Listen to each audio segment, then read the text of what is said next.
The Parents. When Miss Honey emerged from the headmistress's study, most of the children were outside in the playground. Her first move was to go round to the various teachers who taught the senior class and borrow from them a number of textbooks, books on algebra, geometry, French, English literature, and the like. Then she sought out Matilda and called her into the classroom. "There's no point," she said, "in you sitting in class doing nothing while I'm teaching the rest of the form the 2 times table and how to spell cat and rat and mouse.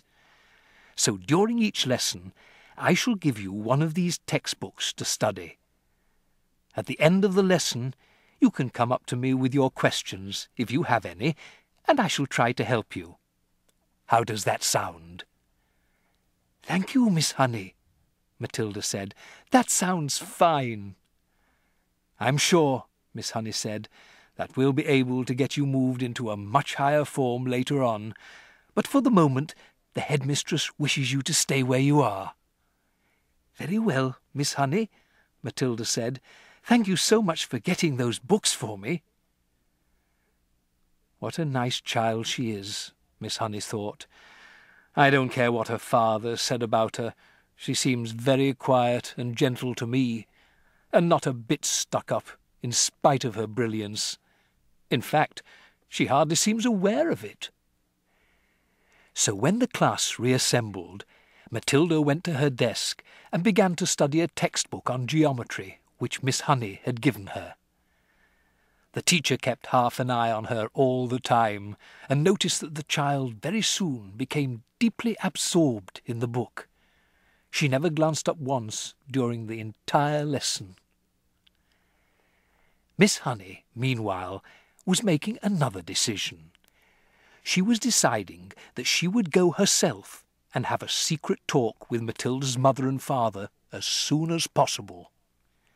She simply refused to let the matter rest where it was. The whole thing was ridiculous.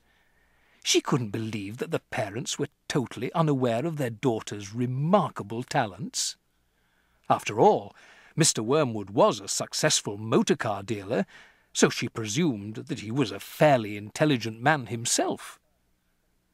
In any event, parents never underestimated the abilities of their own children. Quite the reverse. Sometimes it was well-nigh impossible for a teacher to convince the proud father or mother that their beloved offspring was a complete nitwit. Miss Honey felt confident that she would have no difficulty in convincing Mr. and Mrs. Wormwood that Matilda was something very special indeed. The trouble was going to be to stop them from getting over-enthusiastic.